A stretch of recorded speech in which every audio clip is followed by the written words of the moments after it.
Observamos el mundo para comprenderlo y para poder evolucionar. La inteligencia nos ha permitido forjar herramientas para comprender lo pequeño y lo infinitamente grande. Desde hace más de un siglo, psicólogos, biólogos, genetistas y neurocientíficos la diseccionan, la analizan y la miden. Hemos inventado los ordenadores y caminado sobre la Luna. Pero contrariamente a lo que podríamos creer, nuestra inteligencia individual no ha aumentado. Hoy en día, la ciencia explora las diferentes facetas de nuestra inteligencia. Pero, ¿saben en realidad los científicos qué es la inteligencia?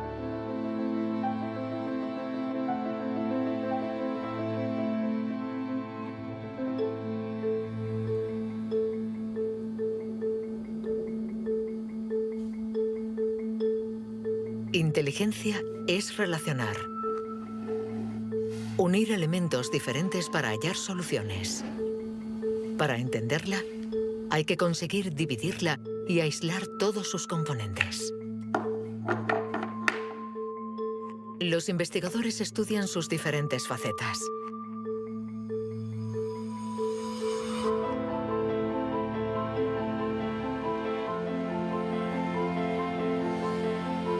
Para medir la inteligencia, una de las primeras propuestas ha sido medir la velocidad a la que reacciona el cerebro.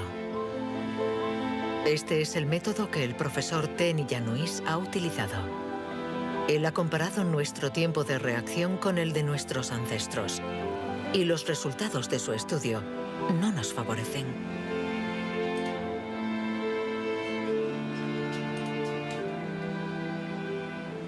Para medir el tiempo de reacción, mostramos a una persona una luz sobre una pantalla y ésta, pulsando un botón lo más rápido posible, debe decir si la luz aparece a la derecha o a la izquierda. No es un acto reflejo, sino una información simple que nuestro cerebro debe procesar. Estos estudios sobre el tiempo de reacción son muy antiguos. Muchos de ellos los llevó a cabo Francis Galton, primo de Charles Darwin, entre 1860 y 1880 en Gran Bretaña. Galton hizo pruebas a muchos miles de personas representativas de la población de la época. La gente tenía entonces un tiempo de reacción muy rápido. Nosotros hemos buscado estudios comparables que hubieran sido hechos durante los últimos 120 años y hemos encontrado unos 15. Al compararlos, hemos podido comprobar que durante los últimos 150 años la gente se ha hecho cada vez más y más lenta. Para el profesor Tenny Yanois, inteligencia es velocidad. Y nuestro cerebro invierte como media 50 milisegundos más que el de nuestros bisabuelos a la hora de procesar una información simple.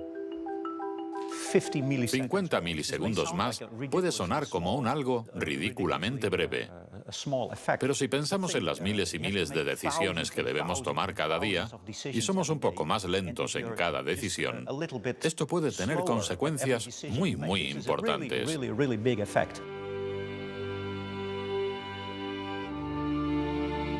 El profesor Tenny Yanois está convencido de que somos menos inteligentes que en el siglo XIX.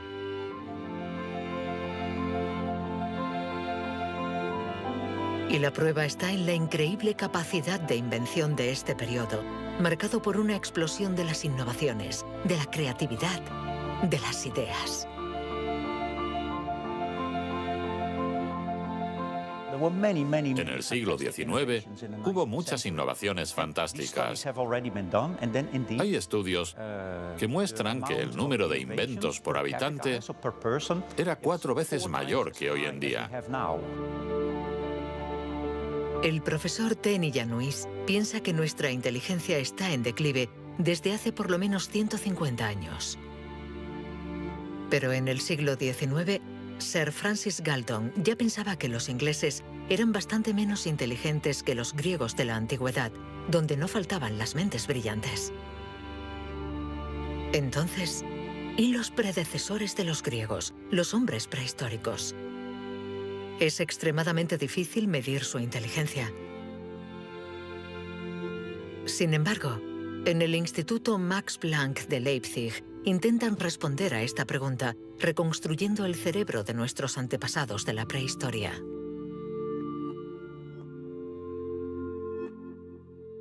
La paleoneurología es una ciencia muy frustrante, porque su objeto de estudio es casi inexistente. No hay cerebros fósiles. Lo que sí tenemos es la caja que contenía este cerebro.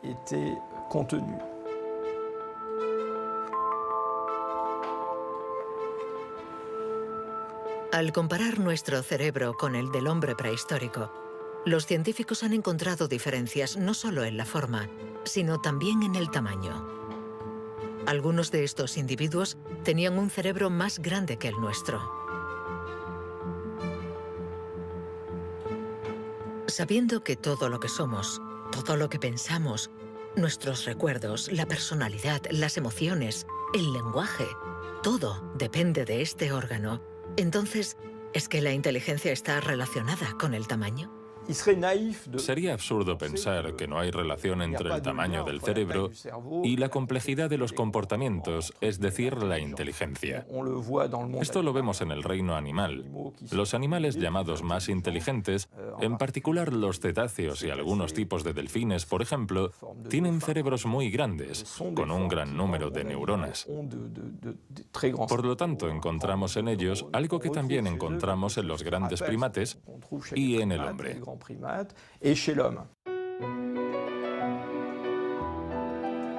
La evolución hizo crecer el tamaño de nuestro cerebro durante 2 millones de años, hasta alcanzar su máximo hace unos 15.000 años.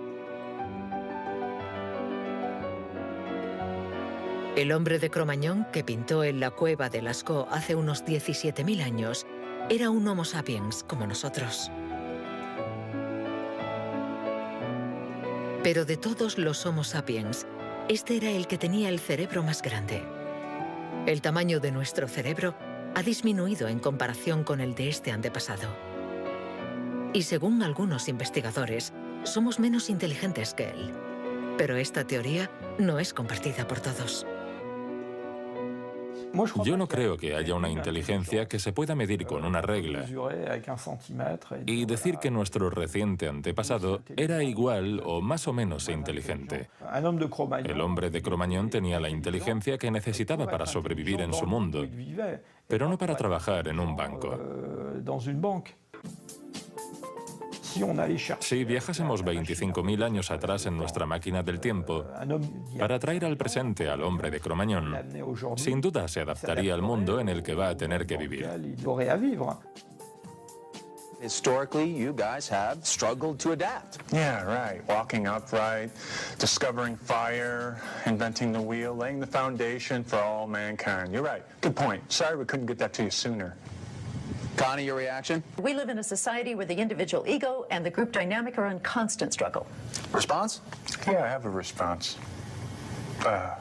What? ¿Más inteligente? ¿Menos inteligente? Cuando intentamos medir la inteligencia, todo se complica. Y sin embargo, lo hacemos continuamente. En las universidades del mundo entero se enseña qué es la inteligencia. Y todos nosotros, sin ser especialistas, la medimos cada día. Todos medimos la inteligencia. Si es usted soltero y va a un bar y conoce a alguien, lo más importante después del físico es la inteligencia. Medimos la inteligencia de la gente siempre. Si hablamos sobre un concepto difícil o hacemos algo que desconocen, ¿cuánto tardan en entenderlo? Medir la inteligencia analizando las respuestas. Evaluando la pertinencia de las acciones. Comparando a los individuos. Un método que dio lugar a la única herramienta de la que disponemos para medir la inteligencia. El cociente intelectual, inventado por Alfred Binet a principios del siglo XX. Alfred Binet criticó bastante a los alienistas, los psiquiatras de la época. que hacían diagnósticos para juzgar la discapacidad intelectual, separando en grandes categorías: los idiotas, que tenían el grado más alto de discapacidad, después los imbéciles y luego los tontos. En opinión de Binet, sus juicios eran discutibles, muy difusos y diferentes de un psiquiatra a otro. Él pensaba que eran necesarios unos criterios objetivos y una única herramienta de evaluación basada en criterios científicos. En 1905, el Ministerio de Educación francés pidió a Binet que encontrara la manera de detectar a los niños con dificultades escolares. Él no tenía ninguna teoría sobre la inteligencia, pero observando a sus hijas, pensó que podría hacer una evaluación a partir del razonamiento, la capacidad de comprensión y la memoria. Lo que finalmente intentó hacer fue encontrar para cada grupo de edad los problemas característicos de ese grupo. Por ejemplo, les enseñaba una foto y les preguntaba qué representaba. Señaló que los niños de 3 años enumeraban lo que había en la imagen. Hay un señor, una señora, un banco, un árbol. Los de 7 u 8 años describían la imagen. Hay un señor y una señora sentados en un banco. Y por último, los de 12 años interpretaban la imagen. ¿Están tristes? ¿O bien el señor está enfermo? Y cosas así. Así, Binet desarrolló junto a Théodore Simon el primer test de inteligencia. Había nacido el clásico test de la edad mental. Es la relación entre la edad mental dada por el resultado del test y la edad real de la persona. La cifra se multiplica por 100 para obtener el cociente intelectual. Si un niño de 10 años resuelve las pruebas de uno de 12, será un niño adelantado y tendrá un cociente de 120. La idea era relacionar el rendimiento de un individuo con el de otros individuos comparables, es decir, los que están exactamente en la misma categoría de edad, la misma cultura, etc. Y, obviamente, partiendo de una serie de puntuaciones en la prueba para una edad determinada.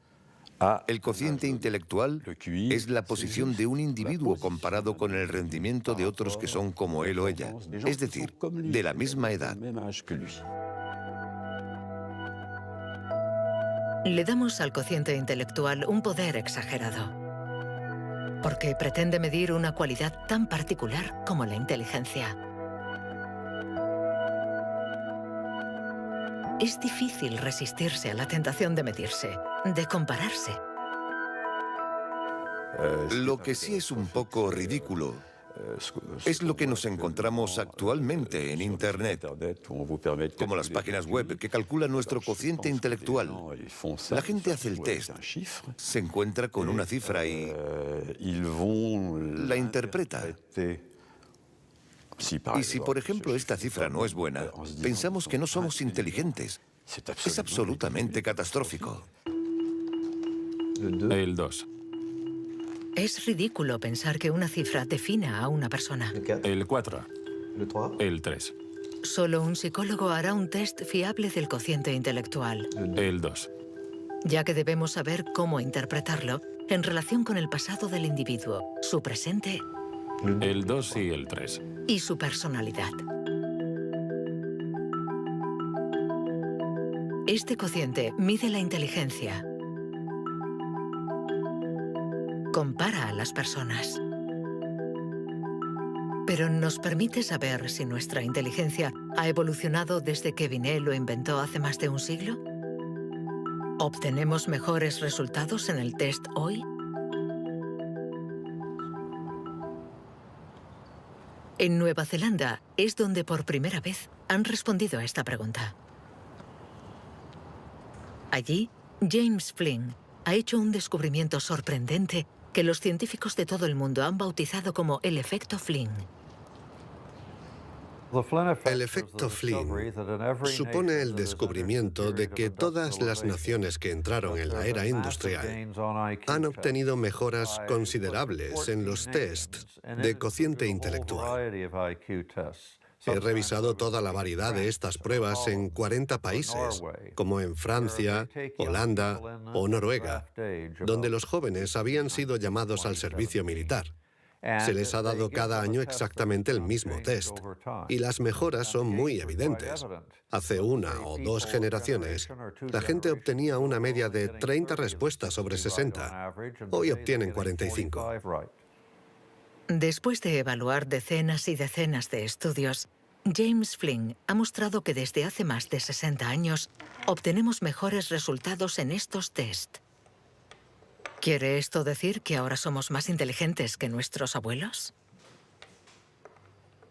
Un cambio en el cociente intelectual no significa necesariamente un cambio en la inteligencia. Pongamos un ejemplo.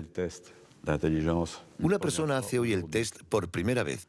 Si hace el mismo test al día siguiente, existe un efecto de aprendizaje. Su puntuación va a ser más alta, pero no quiere decir que se haya hecho más inteligente. Solo significa que se ha familiarizado con el test. El aumento del cociente intelectual se debe en gran medida al entorno, mejor alimentación y mejor educación. Nuestro cociente aumentaría de 2 a 3 puntos por cada año de escuela, y los años de escolarización han pasado de una media de 6 a principios del siglo XX a los 11 años de hoy en los países industrializados. Todos estos cambios añadidos han incrementado los resultados. Cuando realizamos un test hoy, estamos preparados en la medida en que la escolarización y otra serie de factores nos han dado la capacidad de aplicar nuestra lógica de forma abstracta.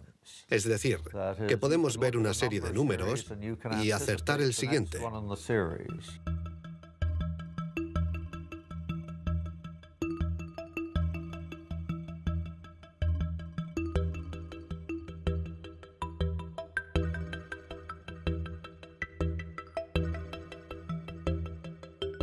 En cuanto a la inteligencia, no hay que fiarse de las apariencias. Tener mejores resultados en estos test no implica que seamos más inteligentes. Se trata solamente de que estamos mejor preparados para pasar el test. Nuestra inteligencia es como un músculo que entrenamos para obtener de él todo su potencial, y con el entrenamiento podemos alcanzar nuestros límites. Las cifras lo demuestran. Tras decenios de mejora, los resultados de los test han llegado al tope. Incluso están empeorando en países como Inglaterra, Dinamarca o Noruega.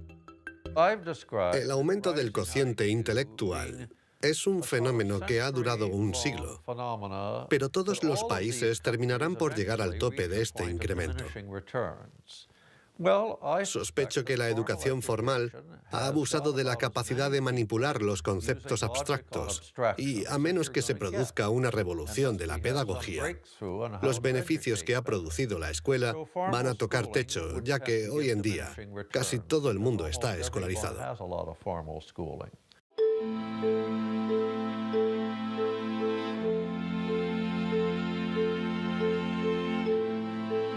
Un cociente estancado.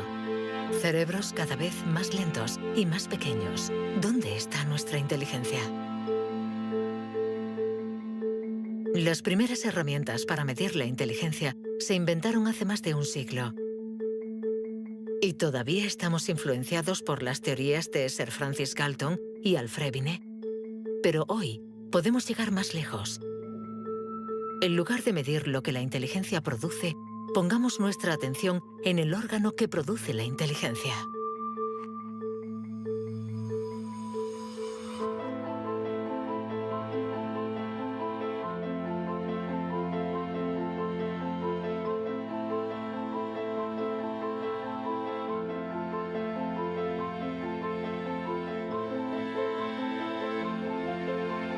Richard Heyer es psicólogo y neurocientífico en la Universidad Irvine de California.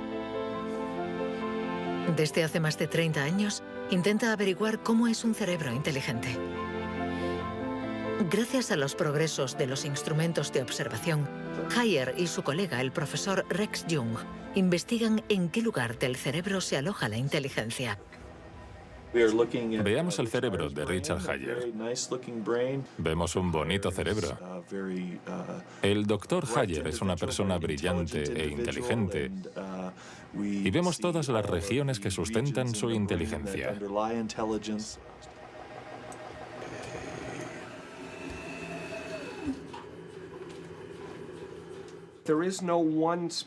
No existe ninguna zona en el cerebro a la que podamos llamar centro de inteligencia. Se pensaba que había un centro de inteligencia en la parte frontal, pero las investigaciones han demostrado que cuando resolvemos problemas de inteligencia en el interior de un escáner, la comunicación bidireccional entre la parte frontal y la parte posterior es muy importante mientras efectuamos la operación. El profesor Hayer es uno de los pioneros en la utilización de modernas técnicas de neuroimagen. Su primer estudio data de 1988. Hasta entonces, nadie había utilizado estas herramientas para investigar la inteligencia. Hemos encontrado áreas del cerebro que se activan cuando hacemos un test de inteligencia. Pero lo más sorprendente ha sido que cuanto más activas estaban estas áreas, menos buenos eran los resultados de dichas pruebas. Esto es lo contrario de lo que esperábamos. En el mundo de la ciencia, encontrar un resultado opuesto a lo esperado es realmente interesante.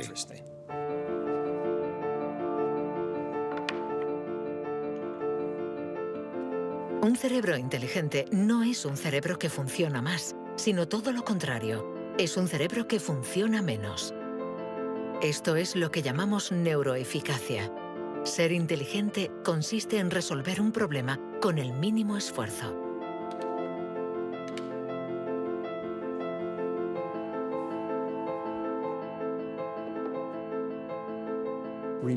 Si recordamos la primera vez que condujimos un coche, el primer día en un gran aparcamiento vacío, con alguien sentado a nuestro lado, girando el volante y pensando, ahora tengo que frenar.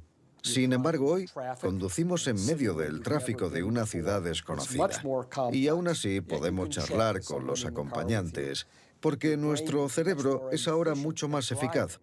Por lo tanto, un alto nivel de inteligencia no está necesariamente ligado a un cerebro que trabaja más, sino a una transmisión más eficaz de la información entre las zonas importantes del cerebro.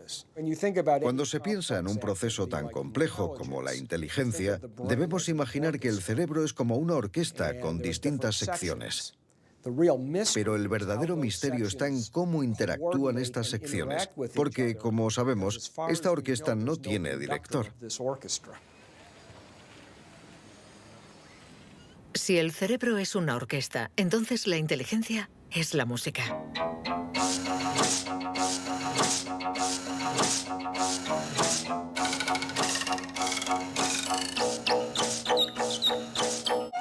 Cuando empezamos a interpretar la partitura, nunca sabemos cómo van a tocar juntos los músicos.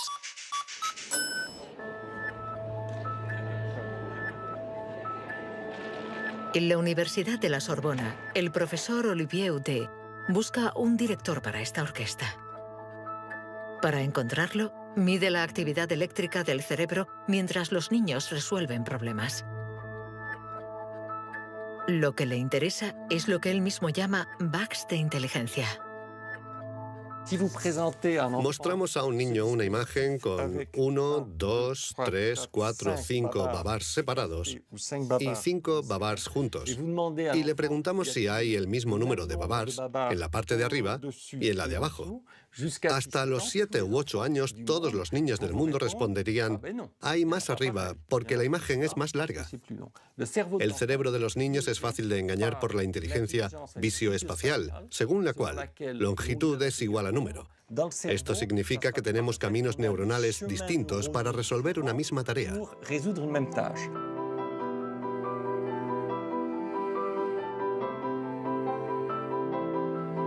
Contar o medir.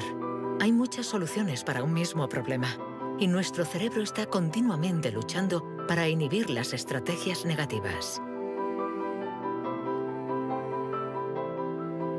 Lo que queremos mostrar, y esta es la originalidad de nuestro laboratorio, es que la inhibición es sin duda el proceso clave y positivo de la inteligencia, porque nos permite resistirnos a nosotros mismos. Resistirnos a nosotros mismos es aprender a controlar las interferencias que perturban a nuestra inteligencia. El test de Stroop es uno de los métodos de observación de estas interferencias. Consiste en decir el color de una palabra sin leerla. Azul, amarillo, rojo, amarillo, verde. ¿Rojo, verde? ¿Verde? ¿Rojo? verde, amarillo, Amarillo, rojo. amarillo, amarillo, rojo. ¿Amarillo? ¿Rojo? Amarillo, amarillo. Rojo, verde, ¿Rojo? ¿Amarillo? ¿Azul? ¿Verde?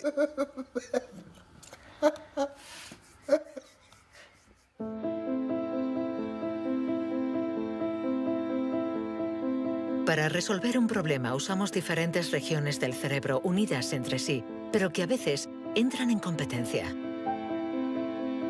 Pero ¿cómo se comunican las diferentes regiones?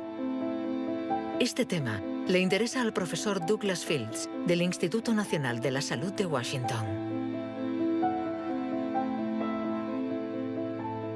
El cerebro está hecho de dos clases de tejidos, materia blanca y materia gris. Todos hemos oído hablar de la materia gris, que es donde se encuentran las neuronas, en la superficie del cerebro. Pero debajo hay miles de conexiones, de cables, de axones que conectan las neuronas formando circuitos. Y es de color blanco porque estos axones están aislados por una membrana celular llamada mielina.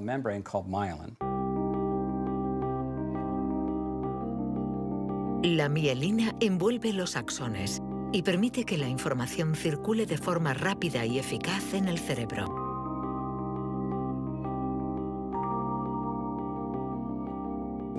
Cuando nace un niño, su cerebro no está maduro. Sus funciones son mínimas. Un bebé no puede hacer casi nada. No puede alimentarse, su visión es muy limitada, no puede andar ni sujetar su cabeza. Esto se debe a que nuestro cerebro está siendo permanentemente moldeado por el entorno. Y una de las cosas más interesantes respecto a la mielina es que se forma después de nacer. La mielina es esencial para que la información circule de forma eficaz por el cerebro. Es esencial para nuestra inteligencia. Pero en la actualidad, la formación de la mielina está alterada. Barbara Demnex, endocrinóloga del Museo de Historia Natural de París, estudia cómo nuestra inteligencia está amenazada por uno de los azotes del siglo XXI. La contaminación. En cualquier parte del mundo donde vivas, estarás expuesto a ciertas sustancias químicas que interfieren en el funcionamiento de la hormona tiroidea. Esta es la hormona producida por la glándula tiroides que está en la base del cuello. Es necesaria para el desarrollo del cerebro desde las primeras etapas del feto hasta una edad más avanzada como la mía, para asegurar el mantenimiento de las funciones mentales, incluida la mielinización. La Autoridad Europea de Seguridad Alimentaria ha analizado 297 pesticidas. Entre ellos, más de 100 afectan al funcionamiento de la hormona tiroidea, como el bisfenol A, el PCB y los productos ignífugos.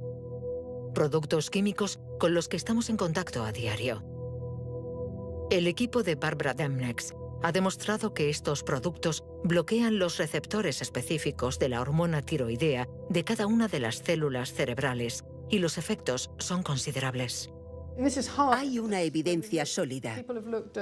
Los científicos hemos observado los niveles de exposición en las madres. Se han comparado diferentes niveles de exposición y hemos visto que los niveles más elevados estaban asociados a una pérdida de 5 a 6 puntos de cociente intelectual en sus hijos. Cierto es que la mayoría de nosotros no percibimos la diferencia, pero es evidente que 5 puntos menos de cociente intelectual pueden suponer una gran diferencia en cuanto al éxito escolar o al éxito en la vida. Y saberlo puede ser muy preocupante para los padres.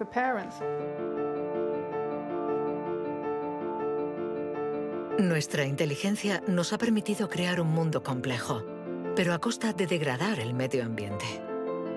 Y podríamos estar pagando el precio si esta degradación afecta a nuestro cerebro, actuando, por ejemplo, sobre la mielina.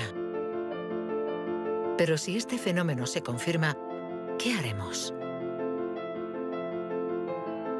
Durante más de un siglo, hemos pensado que los procesos mentales se debían solo a la actividad eléctrica de las neuronas. Pero hoy, los neurólogos han comenzado a explorar nuevos campos. Tan solo el 15% de las células del cerebro son neuronas. El resto, el 85%, no se comunican mediante impulsos eléctricos. Las llamamos glía. Nuevos métodos nos han permitido ver, para nuestra sorpresa, que las células gliales se comunican entre ellas y con las neuronas sin electricidad. Esto es un punto de partida fascinante, porque supone un cambio fundamental de conceptos respecto al funcionamiento del cerebro a nivel celular. Células gliales. Células mucho más numerosas que las neuronas y que forman su entorno. Algunas fabrican la mielina. Otras alimentan a las neuronas y las protegen. Estas se denominan astrocitos. Y un descubrimiento inesperado indica que los astrocitos juegan un papel en la inteligencia. Todo comenzó con un genio. En abril de 1955, en el Hospital Princeton de New Jersey, el patólogo Thomas Harvey dirigió la autopsia de Albert Einstein.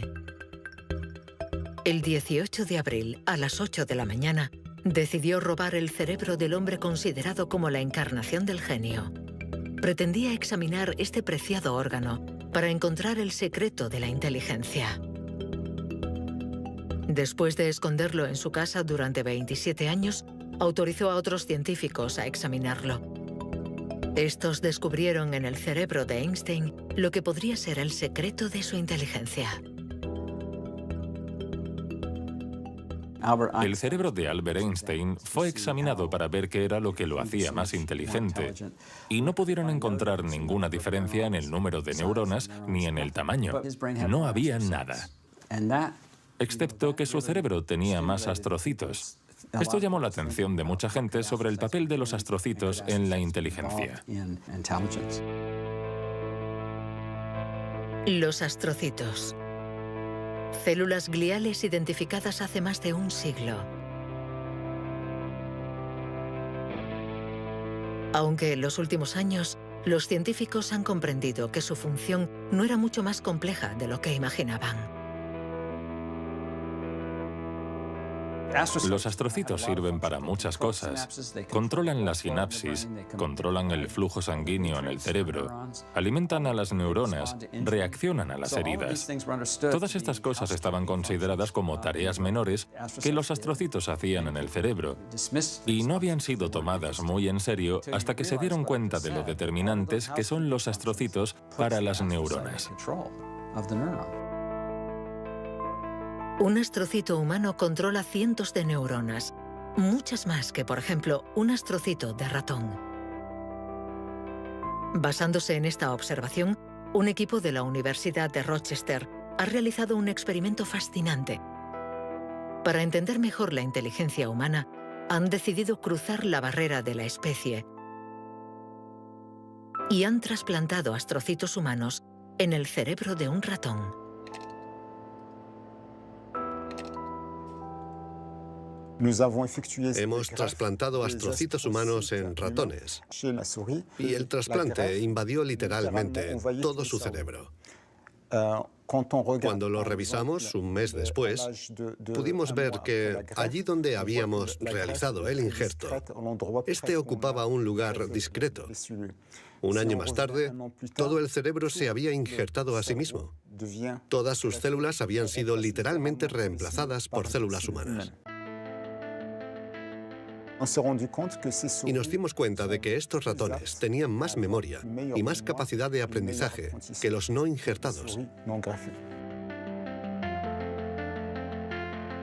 Para comprobar las capacidades de los ratones con el cerebro modificado, los metieron en un laberinto. Resultado: los injertados encontraron la salida 2 veces más rápido que los no injertados. Este experimento no deja lugar a dudas. Los astrocitos favorecen la memoria y el aprendizaje. Juegan un papel clave en nuestra inteligencia.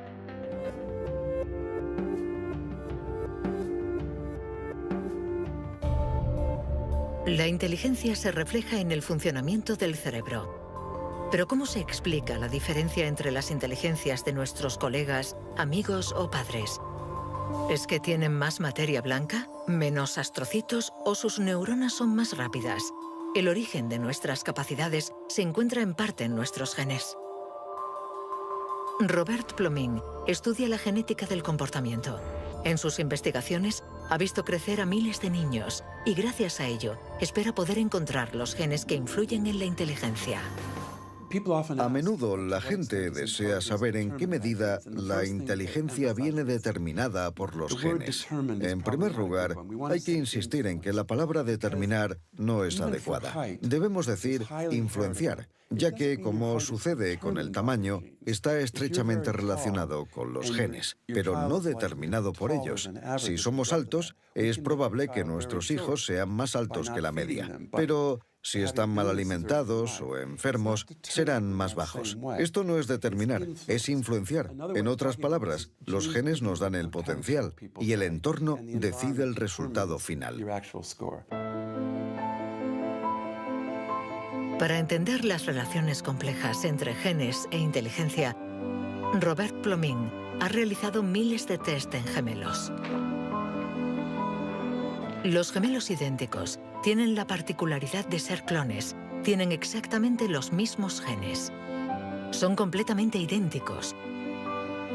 Mismo pelo, mismos ojos. ¿Pero tienen los mismos resultados en los test de inteligencia? La respuesta es sí. Sus resultados se parecen mucho más que los de otros hermanos. Esta es la prueba de que, sin ser completamente determinantes, los genes sí juegan un papel crucial. La mayoría de los países del mundo, más de 100, dispone actualmente de registros de gemelos porque reconocen la importancia del método gemelar a la hora de calcular la influencia de los genes. La siguiente etapa de nuestras investigaciones consiste en encontrar los genes responsables de la inteligencia. Para esto, Robert Plomin ha utilizado chips de ADN capaces de detectar más de 1 millón de marcadores genéticos. Comparando el ADN de los que tenían buenos resultados en los test, Plomin quería saber si ciertos genes se dan con más frecuencia. Pero la identificación precisa de estos genes es mucho más complicada de lo que esperaba.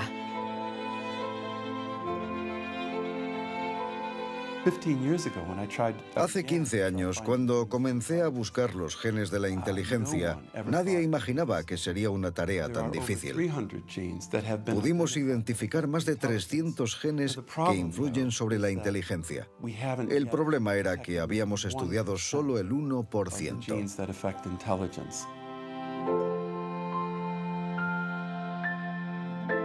La inteligencia está influenciada por la interacción de muchos miles de genes que conforman una red increíblemente compleja. Además, producen efectos distintos en función de la región del cerebro donde actúen. Antes pensábamos que el cerebro funcionaba por áreas. Esta área controla el lenguaje, esta hace otra cosa. El cuerpo calloso comunica los hemisferios. Hoy nos hemos dado cuenta de que esto era ficción y que el cerebro actúa de forma más global. Desde un punto de vista genético, se ve más claro todavía, ya que la mayoría de los genes que actúan sobre el cerebro actúan sobre muchas regiones del cerebro. Paso a paso vamos entendiendo nuestra inteligencia. Los científicos afinan las herramientas para medirla, pero la cuestión es cómo las vamos a utilizar.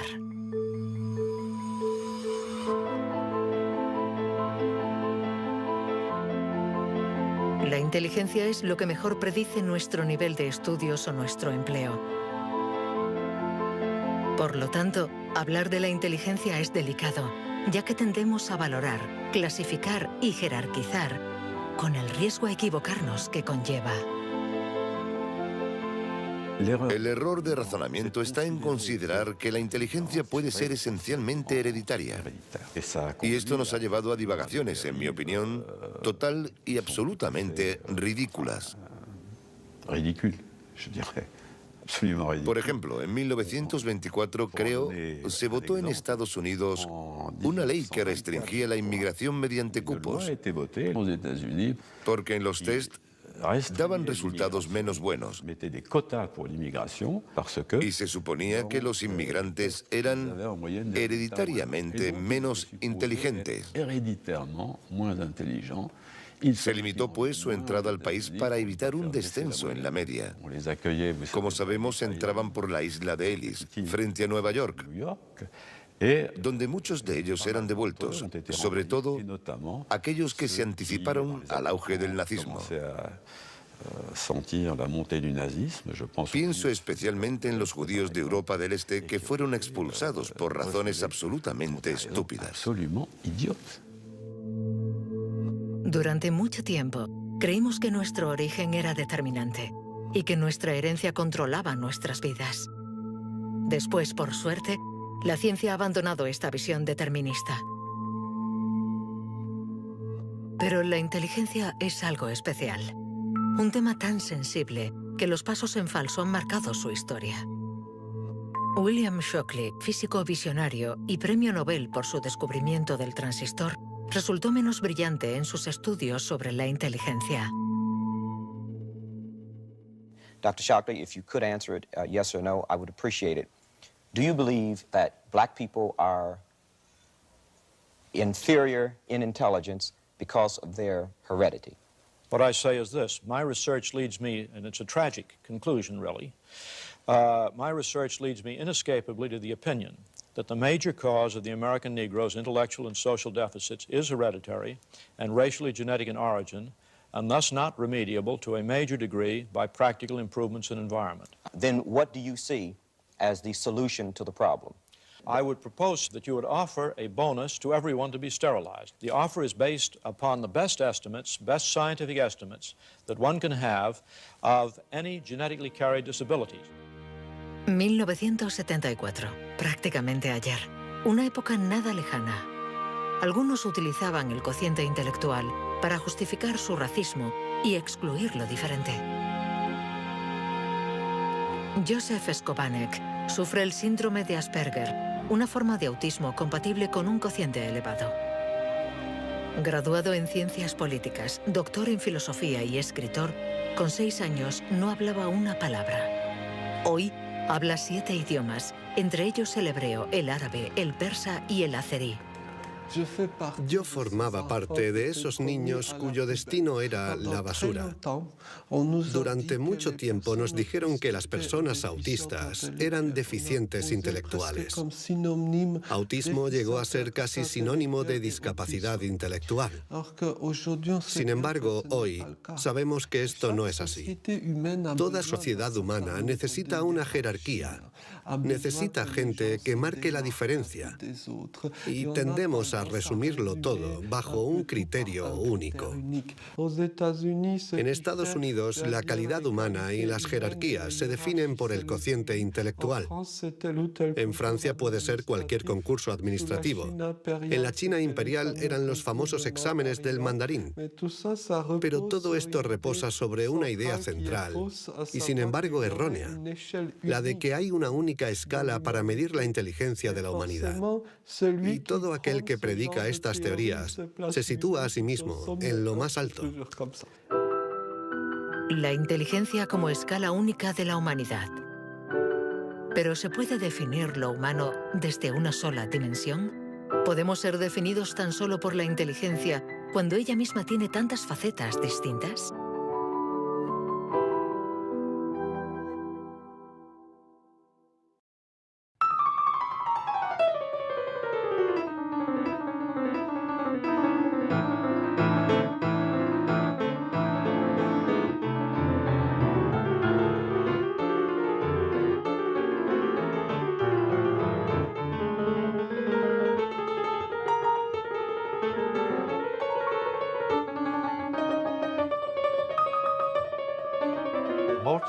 Nos han dicho siempre que Mozart podía tener en la mente una sinfonía entera. Cuando escuchamos una sinfonía, debemos seguirla a medida que se desarrolla en el tiempo. Sin embargo, él la veía en su totalidad.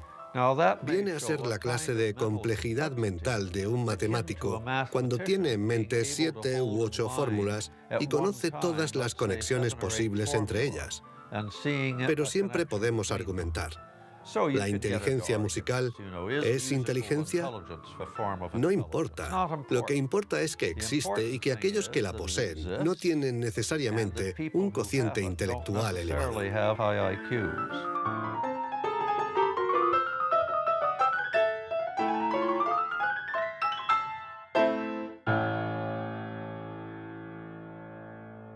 Siempre ha existido una reticencia a considerar que existen formas distintas de inteligencia y una cierta tendencia a querer determinar un cociente intelectual general. Una única escala de inteligencia donde podemos situarnos por encima o por debajo. Pero la realidad lo contradice. Existen numerosas formas de inteligencia y podemos tener un nivel muy alto en algunas de ellas y un bajo nivel en otras.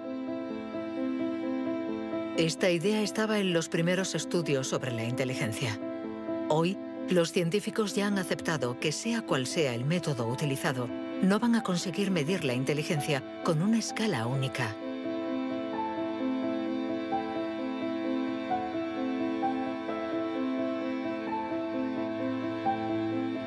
En la Universidad de Nuevo México, el profesor Rex Jung está convencido de que para resolver cualquier tipo de problema usamos distintos tipos de razonamiento. Y lo que llamamos inteligencia no es sino uno más de ellos. Creo que la creatividad es otro modelo de funcionamiento del cerebro y lo que intento averiguar es si es diferente a la inteligencia o similar. ¿Estamos hablando de lo mismo o de algo distinto? Y he llegado a la conclusión de que la creatividad es un proceso de razonamiento básicamente diferente.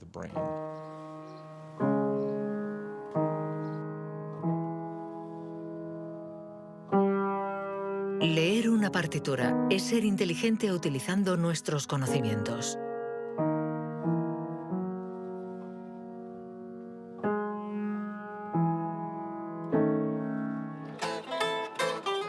Improvisar es ser inteligente inventando y siendo creativo.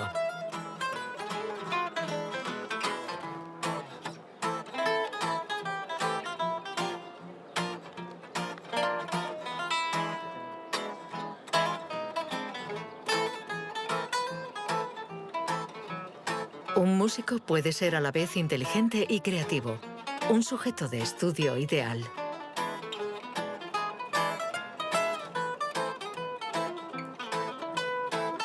El profesor Jung ha estudiado numerosos cerebros para saber cómo pueden coexistir inteligencia y creatividad. Trabajo sobre la hipótesis de que son complementarias y que hay dos redes diferentes en el cerebro que cooperan para permitirnos razonar. Una es un tipo de razonamiento inteligente y la otra un tipo de razonamiento creativo. Y las dos son extremadamente importantes. Estamos muy cerca de comprender cómo funcionan. Nuestra teoría es que la red de la inteligencia se sitúa sobre todo en la superficie del cerebro.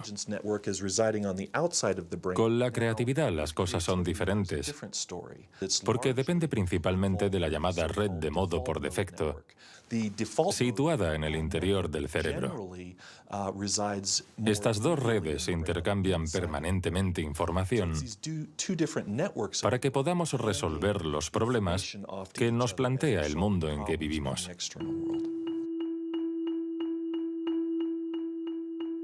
Todos hemos experimentado esa sensación de una idea que surge de no se sabe dónde con la fuerza de la evidencia. Lo que nos revelan los neurocientíficos es que la forma de razonamiento inventivo creativo es una única forma de razonamiento. ¿Podemos ser inteligentes sin ser creativos? ¿O creativos sin ser inteligentes? ¿Esta cuestión tiene sentido? Para evolucionar de forma inteligente, ¿no necesitamos todos los recursos de nuestra mente? No podemos ser creativos, por ejemplo, en física, si solo tenemos formación en física. Para ser creativos en física, necesitamos estar educados en ese universo extraño y poder utilizar y reutilizar los mecanismos mentales que hemos aprendido en otros contextos. El problema de las investigaciones estériles es que se encierran en su burbuja y no dan ni reciben información. Por el contrario, las personas creativas son aquellas que importan ideas de un universo a otro.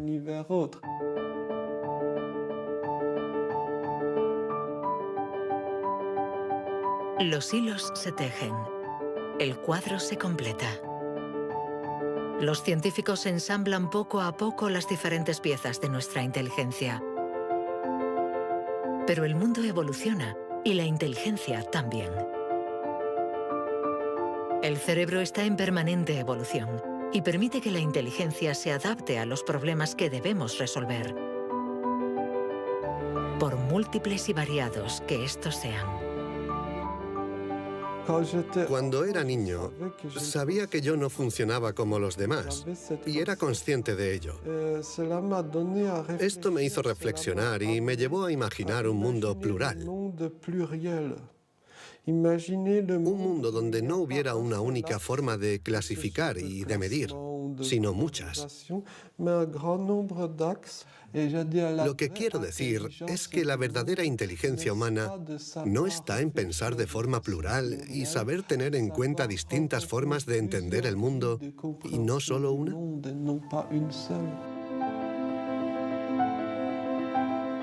El papel de la ciencia no debe ser el de decir si somos más o menos inteligentes que nuestros vecinos o que nuestros antepasados, sino el de ayudarnos a entender cómo funciona nuestro cerebro. Así, sabremos cuidar nuestra inteligencia y también mejorarla para tejer hilos de unión entre nosotros y la diversidad que nos rodea.